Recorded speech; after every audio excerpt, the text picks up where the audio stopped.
Bienvenidas y bienvenidos a la semana 2 del curso de Clínica Jurídica de Derechos de las Personas Migrantes y Refugiadas.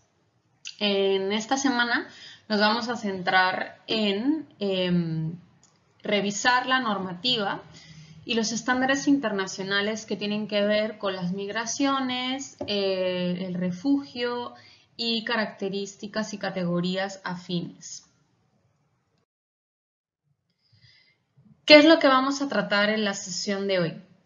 En primer lugar, vamos a empezar realizando una introducción sobre el derecho internacional de los derechos humanos, su origen, un poco en qué consiste, cuáles son sus principales características.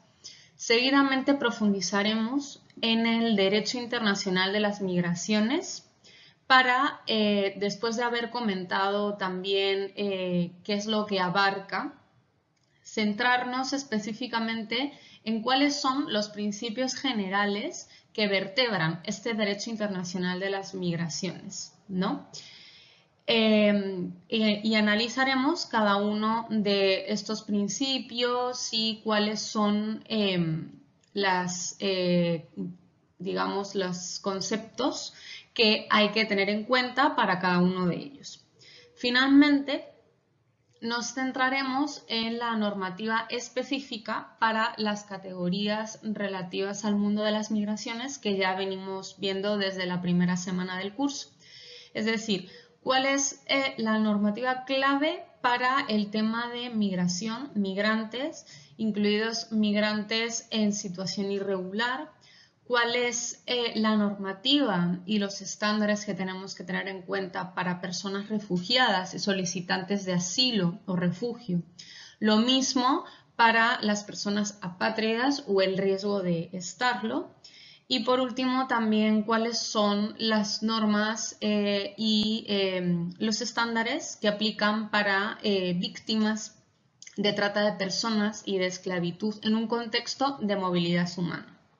Ello nos va a servir para que después puedan realizar los casos prácticos que se van a pedir como tarea esta semana.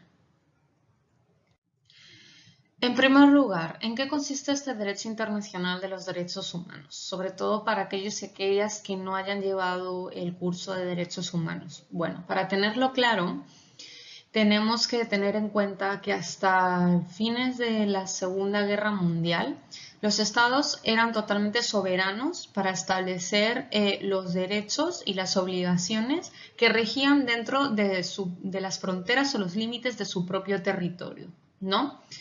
Pero claro, cuando terminó la Segunda Guerra Mundial y sobre todo con sus consecuencias tan devastadoras, sobre todo en miles y millones de pérdidas humanas, los estados se dieron cuenta de que la protección que supuestamente tendrían que haber dado a sus ciudadanos y ciudadanas había sido muy podríamos decir, limitada, ¿no? Ineficaz, más bien. Entonces se dieron cuenta de que necesitaban aliarse, necesitaban crear un sistema en el cual ellos mismos cedieran parte de su soberanía para proteger a las personas con una serie de derechos que trascendieran la nacionalidad y las nacionalidades de las personas, con una serie de derechos que fueran realmente universales, ¿no? Que fueran inherentes a la persona, ¿no? Las personas nacen con estos derechos, que fueran irreversibles y que no pudieran limitarse, ¿no? Y que además progresaran en el tiempo, de acuerdo a los avances de la sociedad, ¿no? Y por último, también una serie de derechos que fueran interdependientes entre sí, como por ejemplo, el derecho a la vida necesariamente conecta más bien con otros derechos como pueden ser el derecho a la salud, a la dignidad, a la integridad física, etcétera, ¿no? Por poner un ejemplo. Por tanto, establecieron este pacto, se creó este sistema, vamos a decir un sistema universal, ¿no? de derechos humanos con la creación de las Naciones Unidas, ¿no? Y con un hito muy importante que marcó este inicio, ¿no? De este sistema internacional de los derechos humanos, que es la aprobación de la Declaración Universal de los Derechos Humanos en diciembre de 1948, con un primer catálogo que garantizaba una serie de derechos civiles, políticos, pero también económicos, sociales y culturales, ¿no?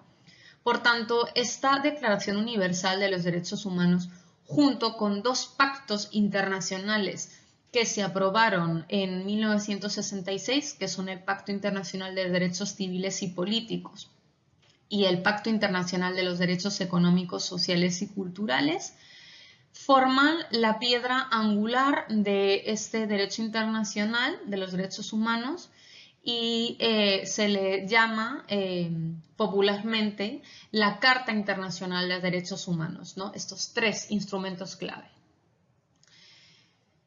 Posteriormente, pasando con la siguiente diapositiva, también hay que tener en cuenta que esta Carta Internacional de Derechos Humanos, este sistema universal, ha servido de base para que las distintas regiones del mundo, como son la región africana, la región americana y la europea, establecieran su propio sistema regional de derechos humanos, ¿no?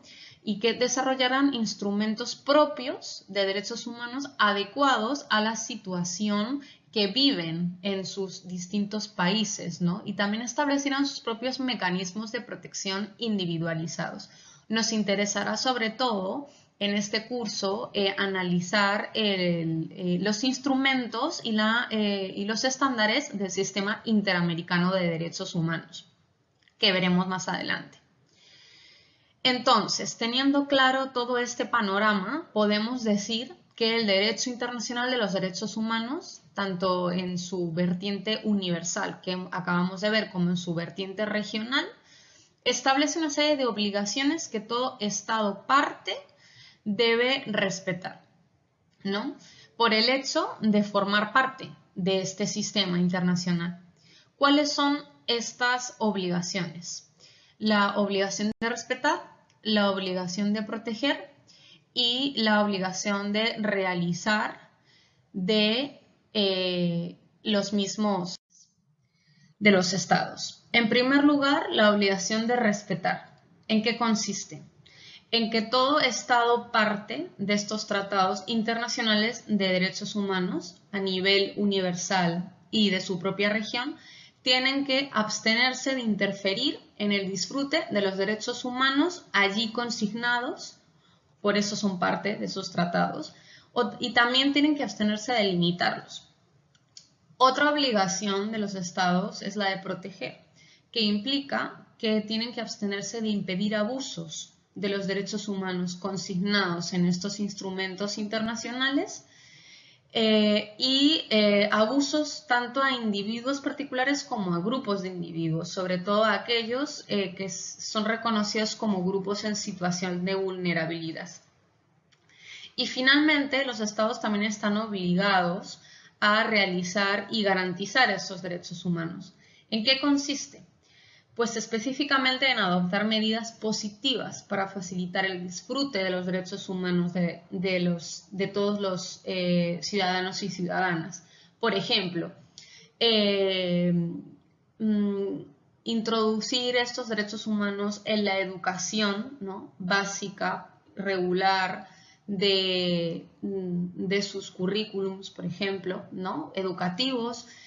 También otra medida positiva sería realizar programas sociales de ayuda, ¿no? Para la realización de determinados derechos, o por ejemplo capacitaciones a funcionarios o funcionarias públicas sobre derechos humanos. Y también los estados, una vez que se ha producido la vulneración de los derechos humanos, también están obligados a investigar estas vulneraciones, a sancionarlas y a repararlas de una manera óptima, ¿no? Vamos a ir ahora al punto 2, que es relativo al derecho internacional de las migraciones, ¿no? ¿En qué consiste este derecho internacional de las migraciones? Es un derecho que forma parte de lo que es el derecho internacional público, forma parte de ese sector, y que su premisa básica es proteger a los migrantes y sus derechos, ¿no? Sus derechos humanos, y también lo que trata es de obligar a los estados, ¿no? A cooperar entre ellos de una forma eficaz para establecer las pautas, normas, principios que puedan permitir a estos estados crear una serie de regímenes multilaterales internacionales en los que la migración se pueda producir de una manera efectiva y segura, ¿no? Esa es la idea de este derecho internacional de las migraciones como parte del derecho internacional público, ¿no? También podemos decir que este derecho internacional a las migraciones está a caballo entre la soberanía de los propios estados para regular los movimientos migratorios dentro de sus propios países, pero también el derecho internacional de los derechos humanos que acabamos de mencionar, ¿no? El cual establece límites a los estados, ¿no? A la hora de regular la normativa de migración, por ser los migrantes un grupo en situación de vulnerabilidad. Es decir, hemos visto que el derecho internacional de los derechos humanos obliga a los estados a, como hemos visto, respetar, proteger y realizar y garantizar los derechos allí consignados. Por tanto, lo que hace es limitar también la soberanía de los estados, en este caso, en el caso que nos ocupa, que es el tema de las migraciones, ¿no? Es una serie de, digamos, un balance, es lo que permite este derecho internacional de las migraciones para poder entenderlo mejor. También hay que decir que se entrelaza, ¿no? y muchas veces intersecta con este derecho internacional de las migraciones el derecho internacional de los refugiados, que como veremos en semanas posteriores tiene una serie de particularidades específicas, y el derecho internacional humanitario también relativo a los conflictos armados y a la protección de las personas que no participan de estos conflictos, ¿no? Y de sus derechos. Muchos de ellos son migrantes también. Lo que nos plantea también este derecho internacional de las migraciones es una incertidumbre que todavía se cuestiona, ¿no? Porque no está consignada en ningún instrumento internacional, ¿no? Y es el interrogante de si existe un verdadero derecho a emigrar o derecho a migrar como un derecho humano, ¿no? Y también si pueden los individuos elegir libremente un estado de residencia distinto a su país de origen. Porque lo que sí es claro es que toda persona tiene derecho a salir de un país, inclusive el propio. Pero el derecho a migrar como un derecho humano universal, ¿no? Y a poder elegir realmente con libertad dónde queremos residir, todavía es realmente cuestionable, como decía, y no queda del todo claro, ¿no? Debatiremos sobre ello posteriormente. Entonces, ¿cuál es el aporte de las Naciones Unidas al derecho internacional de las migraciones? Pues ha sido clave, ¿no? Las Naciones Unidas han liderado y lidera todavía el avance de la protección de los derechos humanos de las personas migrantes, ¿no? Además ha identificado a las personas migrantes como grupo en situación de vulnerabilidad, ¿no? Poniendo, por tanto, a trabajar en esta senda a sus organismos y comités, ¿no? Como son el ACNUR, que es el organismo de las Naciones Unidas para la protección de las personas refugiadas y solicitantes de asilo o refugio. También la Organización Internacional de las Migraciones, que es un organismo que básicamente lo que hace es informes, evaluaciones y análisis de las políticas migratorias de los estados. Y también, por ejemplo, el PNUD, ¿no? Que analiza sobre todo determinadas situaciones de migración forzada por razones económicas a través de informes, etc. También tenemos que decir que el aporte de Naciones Unidas ha sido crucial con la elaboración de un tratado y otros instrumentos de soft law para proteger los derechos humanos de los y las migrantes. Y esto se ha materializado con la Convención de las Naciones Unidas para la Protección de todos los trabajadores migratorios y sus familias del año 1990. Ese ha sido la clave, ¿no? el inicio y digamos lo que ha permitido posteriormente seguir normando a nivel universal sobre derechos humanos de las personas migrantes. ¿Cómo se controla el cumplimiento de los estados de la Convención para la Protección de todos los trabajadores migratorios y sus familias? Y no solo eso, sino también cómo se guía a los estados para que la cumplan correctamente. Bueno, tenemos que tener en cuenta que existen dos grandes mecanismos para la guía y el control del cumplimiento de esta convención. Por un lado, lo que llamamos un mecanismo convencional y luego un mecanismo extraconvencional. En cuanto al mecanismo convencional, existe un comité denominado Comité de los Trabajadores Migratorios, ¿no? Entonces, este comité está conformado por un grupo de expertos y expertas que dominan el tema de las migraciones, ¿no?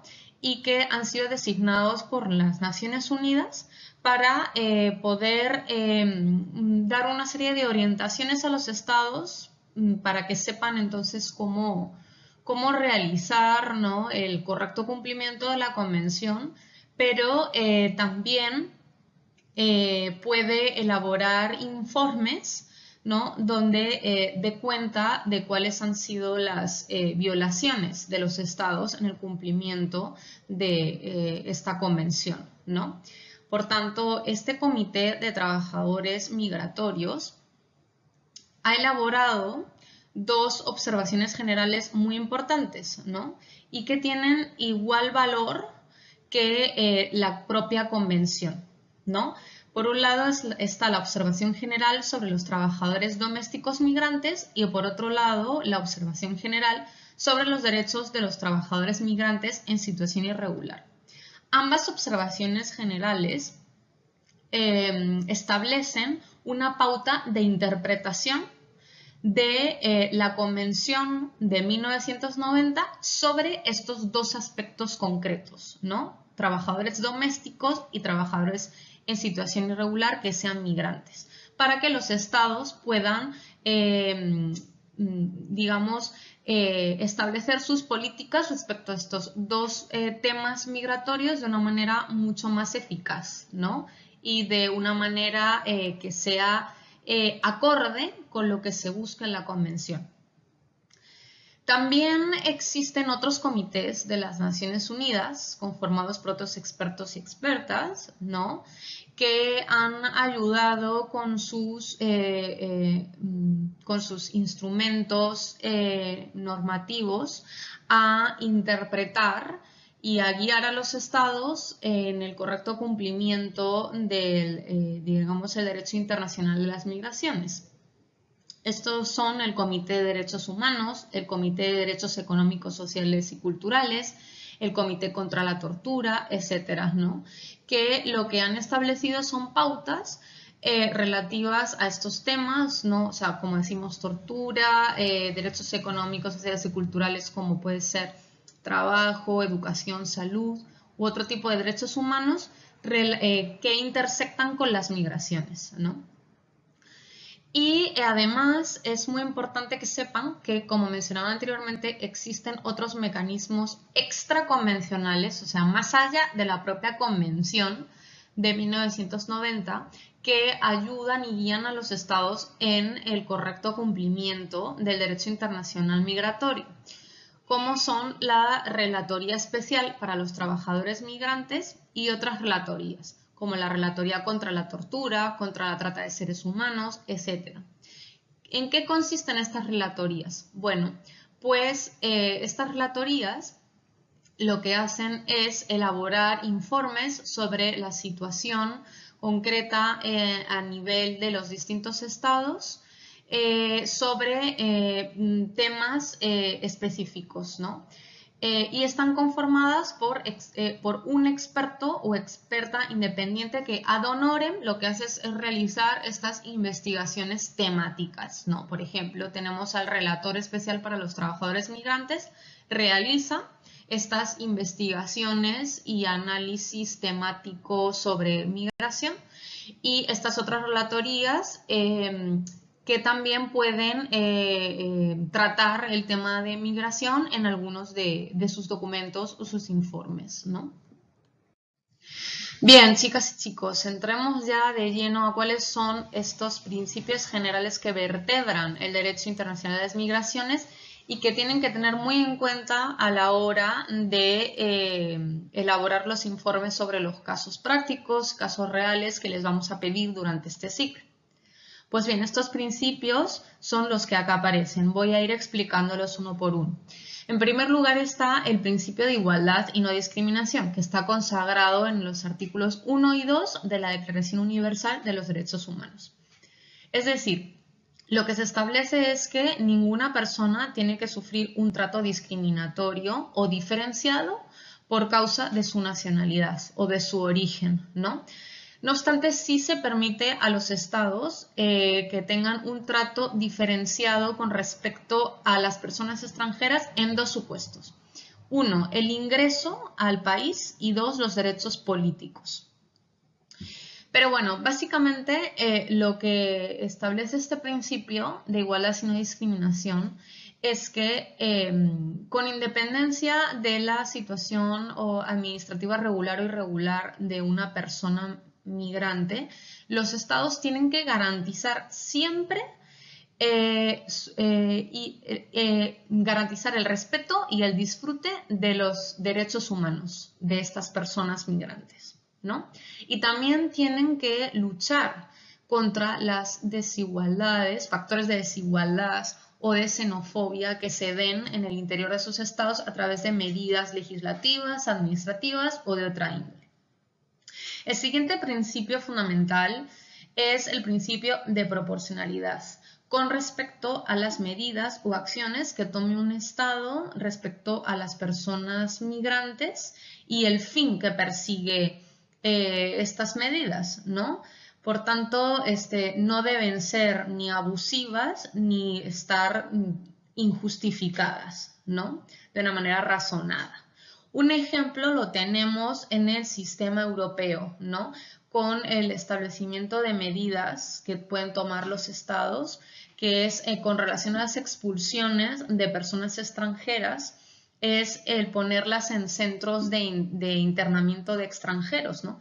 Esta medida se permite siempre y cuando sea la última medida posible y durante el tiempo estrictamente necesario. El tercer principio general en el derecho internacional de las migraciones es el de la prohibición de la arbitrariedad, que por cierto está establecido en el artículo 9 de la Declaración Universal de los Derechos Humanos. Y también está relacionado con las medidas que tome un Estado en relación a las personas migrantes dentro de su territorio. Es decir, no pueden ser arbitrarias, tienen que estar de acuerdo con lo establecido en sus leyes migratorias, debidamente motivadas y razonadas de acuerdo al procedimiento establecido por ley. Pasamos al principio de no devolución, que es un principio que constituye la piedra angular del derecho internacional de los refugiados, como vamos a ver más adelante. Lo que establece este principio de no devolución es que ningún Estado puede retornar o devolver a una persona que haya migrado a su territorio a su lugar de origen si en su lugar o en su país de origen esta persona va a correr peligro en lo relativo a su vida o a su seguridad personal. Es un principio, además de derecho internacional público general, imperativo para todos los estados, ¿no? Lamentablemente este principio de no devolución suele ser sorteado de una manera bastante frecuente por los estados, como por ejemplo puede ocurrir cuando un estado negocia con el país de origen de una persona extranjera para poder devolverla a su país de origen, ¿no? Y lo que hace es negociar el establecimiento de garantías diplomáticas de su país de origen, mediante las cuales el país de origen de la persona se compromete a que esta persona, cuando vuelva al país, no se le va a vulnerar sus derechos fundamentales, no va a ser a lo mejor sometida a torturas o a otros tratos inhumanos, etc. Y por último tenemos el principio del interés superior del niño, ¿no? Que ya todos y todas conocemos. Pero en relación al derecho migratorio es particularmente importante, sobre todo en cuanto a los niños, niñas y adolescentes no acompañados o separados de sus padres o sus familias, ¿no?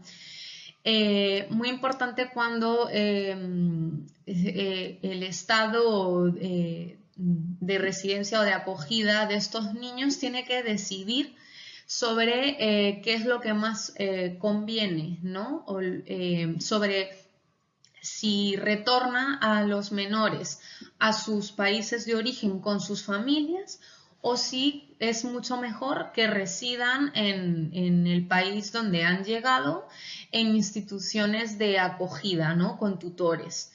Entonces, para tomar esta decisión es necesario absolutamente que el niño, niña, adolescente sea oído y se tenga en cuenta su opinión sobre qué es lo más beneficioso para su bienestar y su desarrollo personal a este respecto.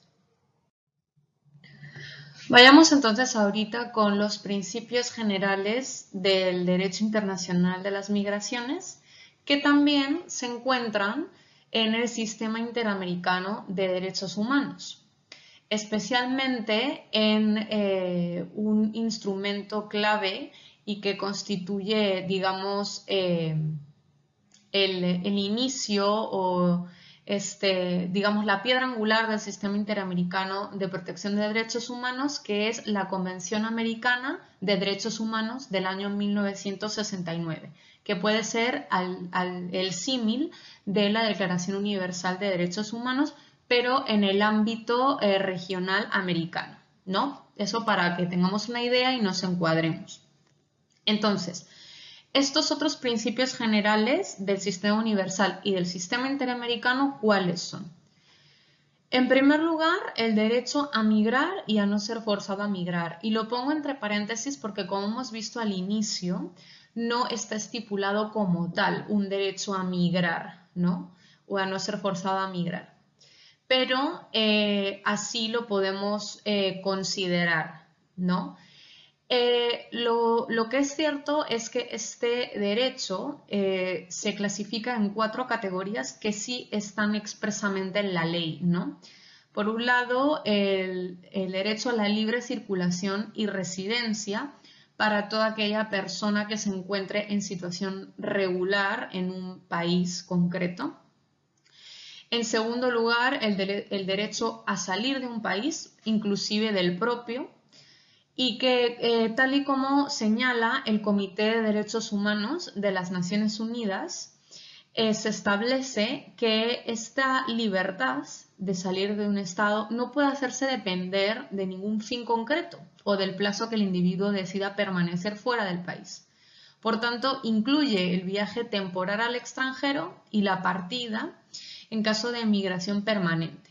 Igualmente, el derecho de la persona a determinar el estado de destino es parte de la garantía jurídica. Tengamos en cuenta este estándar internacional. Decir que tanto el derecho a la libre circulación y residencia como el derecho a salir del propio país o de otro país están también estipulados en el artículo 13 de la Declaración Universal de Derechos Humanos y en el artículo 22 de la Convención Americana de Derechos Humanos. Existen tres restricciones a estos dos derechos que acabo de mencionar. Las restricciones que estén fijadas expresamente por ley, siempre y cuando cumplan con el principio de proporcionalidad, como ya hemos visto anteriormente, también el de legalidad y de necesidad. Y también se pueden restringir estos derechos para prevenir infracciones penales y para proteger la seguridad nacional, el orden público, la salud pública o los derechos y libertades de las demás personas. El claro ejemplo lo tenemos la situación actual que estamos viviendo a nivel global, ¿no? Con esta pandemia del COVID-19, las cuales, pues, estos derechos de libre circulación, derecho a salir del país, pues hemos visto que los tenemos restringidos, ¿no? Justificadamente.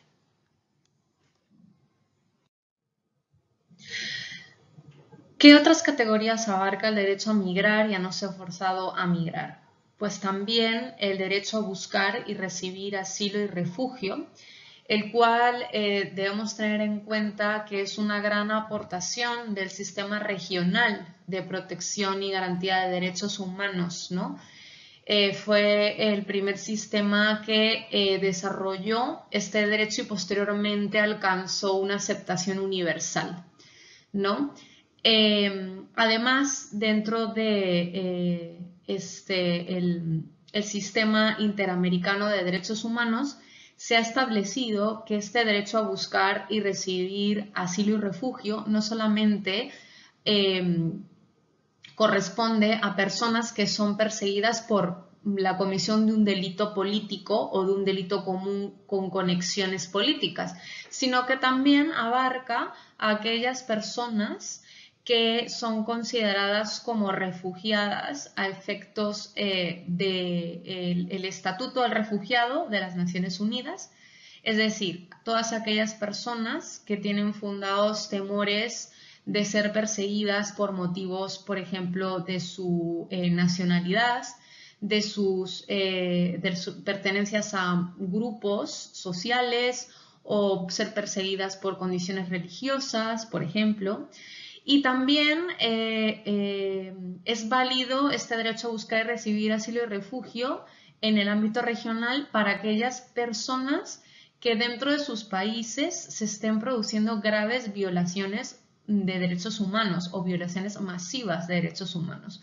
Por tanto, en definitiva, como vemos, este derecho a buscar y recibir asilo o refugio tiene una aceptación y un contenido más bien muy amplio, ¿no? Un estándar interamericano bien interesante lo tenemos en un informe de la Comisión Interamericana de Derechos Humanos del año 97, que aquí les he colocado. Sobre 43 nacionales haitianos que fueron devueltos a Haití, ¿no? Cuando fueron interceptados por Estados Unidos, ¿no? Como vemos, muchas de estas personas alegaron que tenían un temor de ser perseguidas por el gobierno si eran regresadas, ¿no?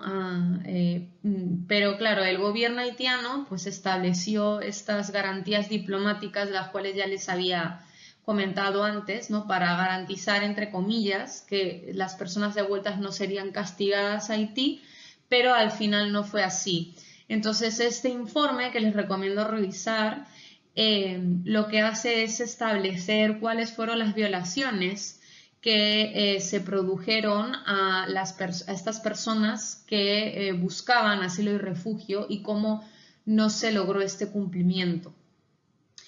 Por último, este derecho a migrar y a no ser forzado a migrar también abarca la categoría de la prohibición de expulsiones, ¿no?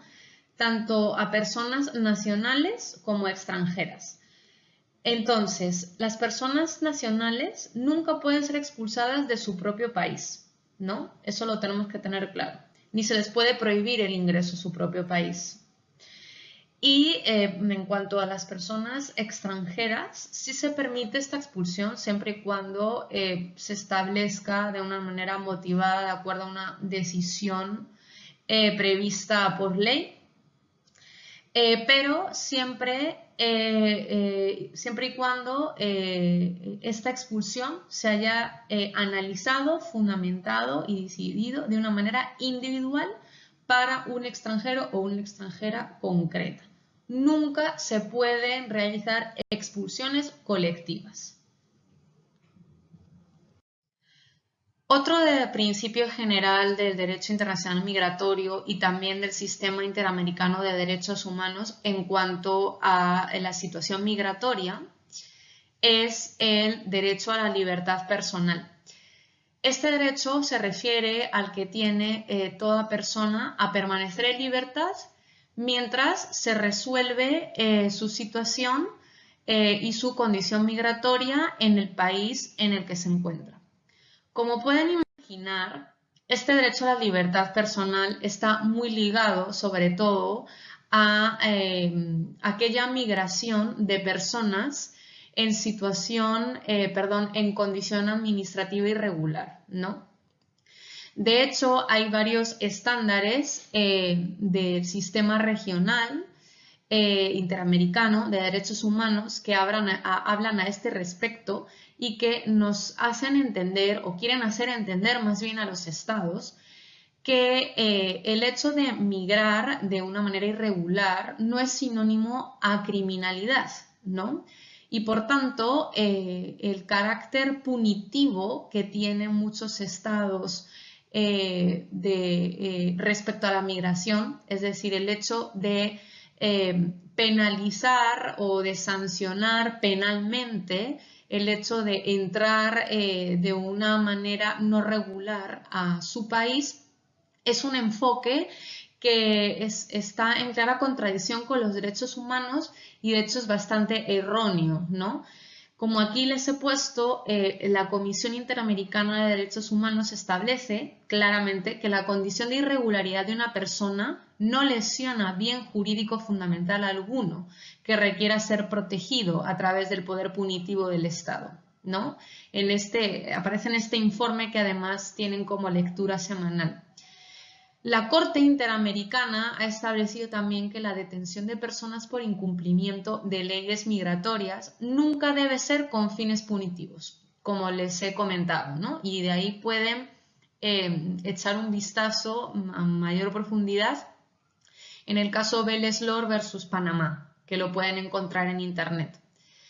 Y en definitiva, como les comento, chicas y chicos, no existen evidencias empíricas de que a pesar de que cada vez haya políticas de detención más duras que se han introducido en los últimos 20 años en todos los países del mundo, lo cierto es que el número de llegadas irregulares de personas no ha disminuido, ¿no?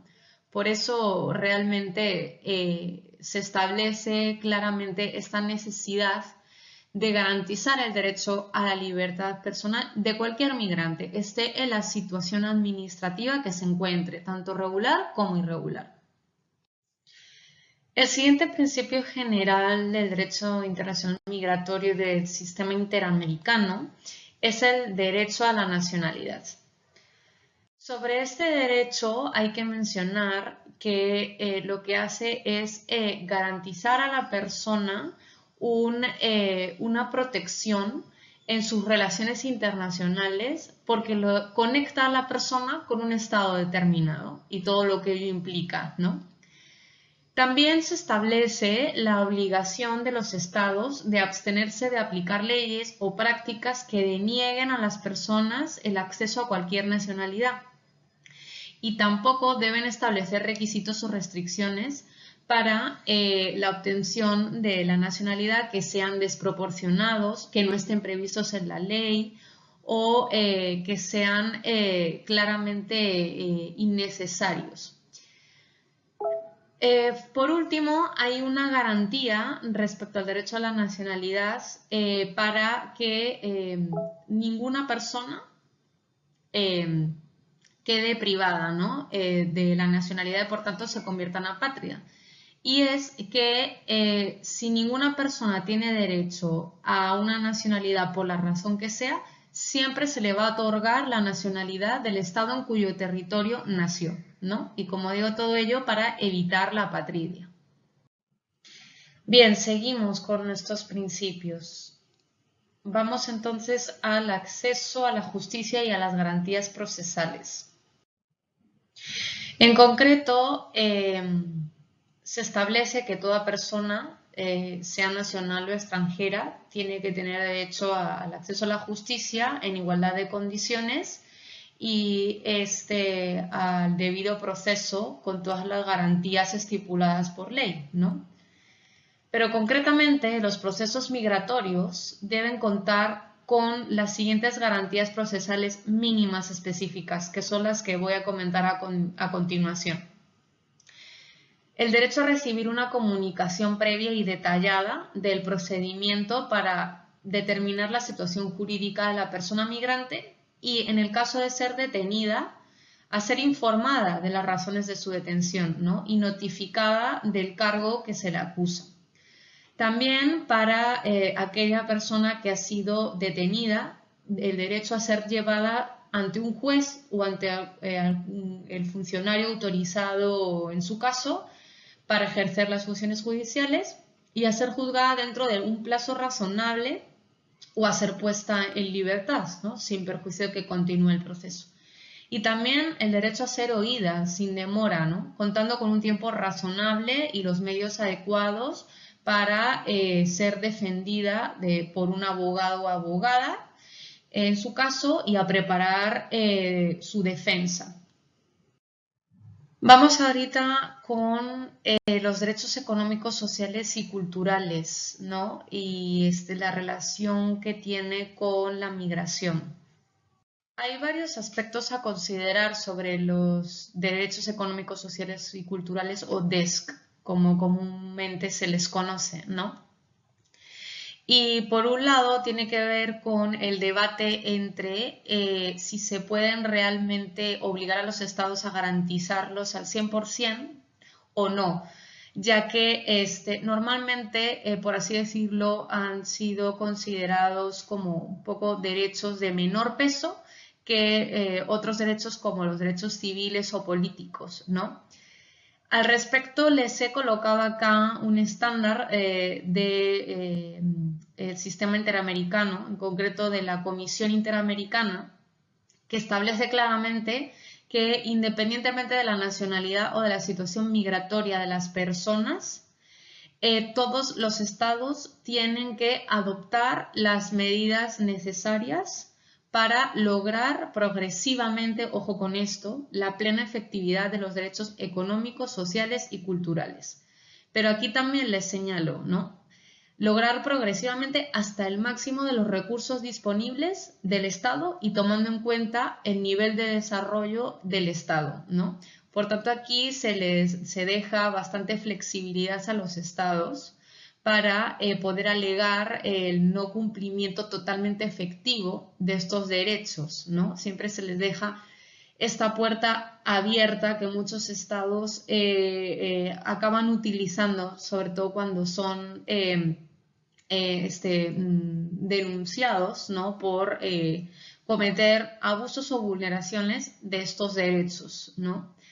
Pero más allá de eso, lo cierto es que se está consiguiendo que cada vez más estos derechos sean justiciables directamente, es decir, que se pueda judicializar la vulneración de estos derechos de una manera independiente, sin necesidad de que los conectemos con otros derechos, como por ejemplo el derecho a la vida, ¿no?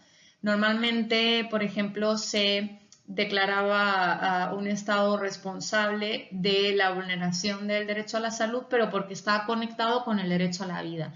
Sin embargo, se ha ido evolucionando y ahorita el derecho a la salud se puede, como digo, justiciabilizar de manera directa e independiente, ¿no? Y lo mismo ocurre con los derechos sindicales y el derecho a la educación, ¿no? Que directamente se puede alegar la vulneración ante el sistema interamericano de derechos humanos. Ya para finalizar, existe también específicamente dentro del sistema interamericano de derechos humanos el derecho a no ser desplazado internamente. Recuerden lo que ya vimos la semana pasada sobre los conceptos clave y uno de ellos era el desplazamiento interno, es decir, el derecho que tiene toda persona a no ser desplazada internamente dentro del territorio de su propio país o su país de residencia, implica a que no sea forzada a vivir o a residir en un lugar que no haya sido libremente escogida por esta persona, ¿no? Además, existen estándares dentro del sistema interamericano y casos resueltos por la Corte Interamericana, donde se establece que las personas desplazadas internamente son objeto de violaciones masivas de sus derechos humanos y son considerados como un grupo en situación de especial vulnerabilidad. Y también se establece la obligación de los estados de retornar a estas personas a sus lugares de residencia deseados. Ya para finalizar esta sesión, vamos a hablar sobre la normativa clave básica para cada categoría migratoria que hemos estado identificando desde el inicio de este curso, ¿no? En concreto vamos a ver sobre migrantes, sobre refugiados y solicitantes de asilo o refugio, sobre personas apátridas y sobre el tema de trata de personas y esclavitud en contextos de movilidad humana. Por tanto, sobre personas migrantes, ya sean migrantes en situación administrativa regular o irregular. La normativa clave que quiero que tengan en cuenta son, por un lado, o sea, básico, esto va a ser como la Biblia de las migraciones, la Convención de las Naciones Unidas para la Protección de todos los Trabajadores Migratorios y sus familias de 1990. Además, es extremadamente importante porque al tratarse de una convención, es decir, un tratado internacional, obliga jurídicamente a todos los estados parte, incluido por supuesto el Perú, y obliga a que sus disposiciones estén dentro de la legislación interna de sus propios estados, ¿no? Así que clave esta convención. También dentro de los mecanismos de control de cumplimiento de esta convención ya les hablé que existía un comité, ¿no? El comité de los trabajadores migratorios, ¿no? Este comité ha elaborado una observación general sobre los trabajadores domésticos migratorios que también deben revisar sobre la interpretación y el contenido y derechos de los trabajadores migratorios que trabajen en el plano o en el área de el trabajo doméstico.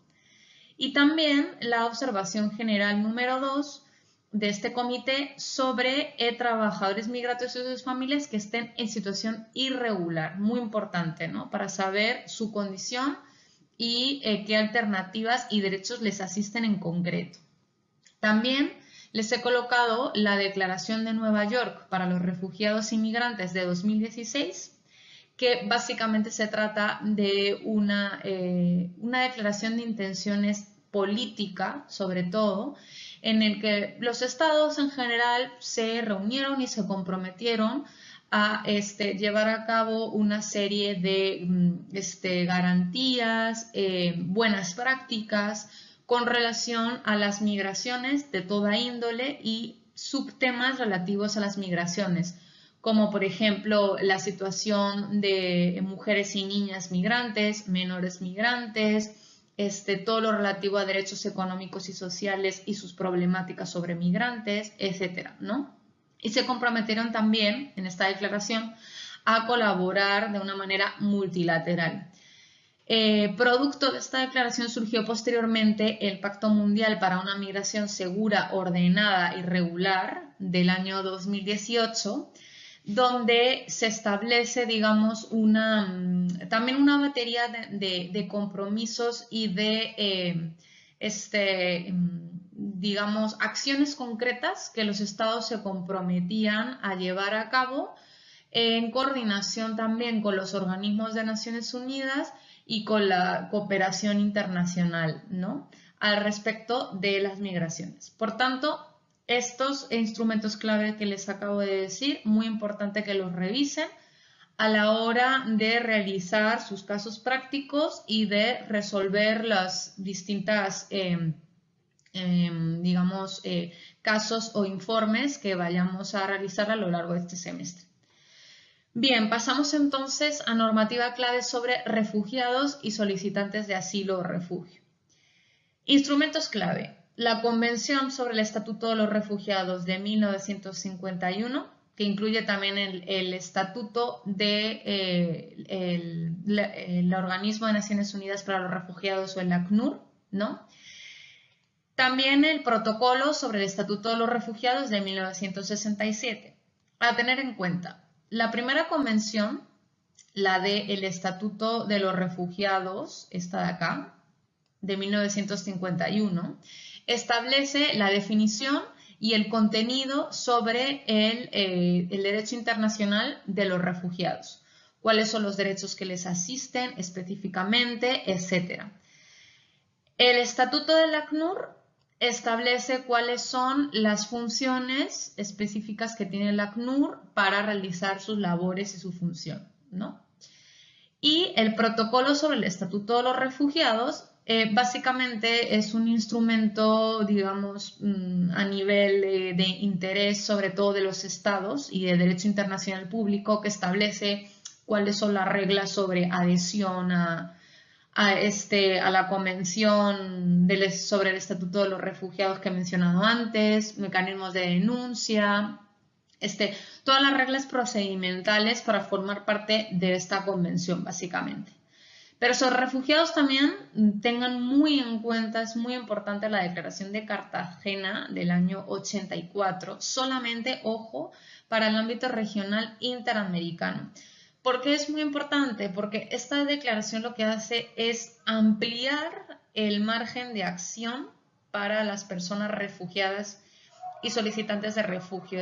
Es decir, no solamente considera que una persona refugiada lo es porque es perseguida por su condición étnica o por sus opiniones políticas o religiosas, etcétera, sino que también debe ser considerada refugiada y por tanto ser protegida por los estados aquella persona que ha tenido que huir de su país porque está sufriendo ya una situación de violencia generalizada, agresión extranjera, conflictos internos o una violación masiva de los derechos humanos, ¿no? O sea, amplía mucho más y obliga más bien a los estados de la región interamericana a que consideren también estas situaciones para declarar a una persona refugiada, ¿no? Y nos va a interesar muchísimo para nuestro trabajo en este ciclo en la clínica. Tengan también en cuenta la Declaración de Nueva York para los Refugiados Inmigrantes de 2016 y el Pacto Mundial sobre los Refugiados de 2018, que es básicamente muy parecido a la Declaración y Pacto Mundial que les indiqué antes sobre los migrantes, pero aplicada a la situación de los refugiados en el mundo. Es decir, son más unas declaraciones políticas de buenas intenciones y guía práctica para colaborar multilateralmente. Y terminamos con estas dos últimas categorías. En cuanto a la apatridia, ¿cuál es la normativa clave a considerar?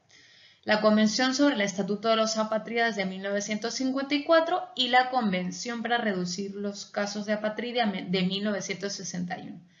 Ambos instrumentos de obligado cumplimiento para los estados parte que ratificaron, se adhirieron a esta convención, ¿no? Como comentaba antes con los refugiados. Diferencias. La Convención sobre el Estatuto de los Apátridas es, digamos, la que establece la definición de la apatridia y la parte sustantiva, ¿no? Es decir, cuáles son los derechos que tienen las personas en riesgo de apatridia o que han sido reconocidas como apátridas, ¿no? Mientras que la Convención para reducir los casos de la apatridia es más bien la parte procedimental, ¿no?, del tema de apatridia. Establece a los estados cómo proteger a las personas reconocidas como apátridas, ¿no? Pero ustedes tendrán que echar un vistazo y revisar bien estas dos convenciones para tener bien claros cuáles son los contenidos específicos de ambas, ¿no? Y sobre la trata de personas y esclavitud en contexto de movilidad humana, tenemos un protocolo básico, ¿no?, llamado Protocolo de Palermo del año 2000. Es el protocolo para prevenir, reprimir y sancionar la trata de personas, especialmente mujeres y niños, que complementa a la Convención de Naciones Unidas contra la Delincuencia Organizada Transnacional, es decir, que este protocolo tiene un foco sobre todo criminal respecto a la trata, ¿no?, de personas, como es obvio, ¿no? En este protocolo se establece la definición de trata de personas, como ustedes bien han respondido en su primera tarea, ¿no? Cómo se puede producir, cuáles son los medios, como puede ser el engaño, la amenaza, ¿no?, para que una persona caiga en lo que es y se convierta en víctima de trata de personas, y cuáles son las finalidades de la trata, ¿no?, explotación sexual, laboral o de otra índole. También tenemos la Convención sobre Esclavitud del año 1926, la más antigua, ¿no?, de todas las convenciones de las cuales hemos hablado hasta el momento, ¿no?, que establece, digamos, cómo puede ser entendida una persona que esté en condición de esclavitud, ¿no? Es decir, una persona que es tratada bajo los atributos del derecho de propiedad, así establece, ¿no? Y también muy importante la Convención Suplementaria sobre la abolición de la esclavitud, es suplementaria a esta Convención de 1926, y lo que establece es otras categorías de esclavitud que también pueden ser consideradas como tal, y son, por ejemplo, la servidumbre, servidumbre de la gleba, la venta de niños, los matrimonios forzosos, etcétera, ¿no? Entonces, con esto, chicas y chicos, acaba la sesión del día de hoy. En la videollamada Zoom que tendremos este jueves a las 7 de la noche, habrá un espacio para aclarar dudas que hayan surgido con relación a esta presentación PowerPoint, a realizar un debate al respecto también. Y sobre todo tengan muy en cuenta estos principios generales, esta normativa clave que les he hablado acá, para poder resolver sus casos prácticos que les he indicado a realizar por parejas. Así que nos vemos pronto esta semana.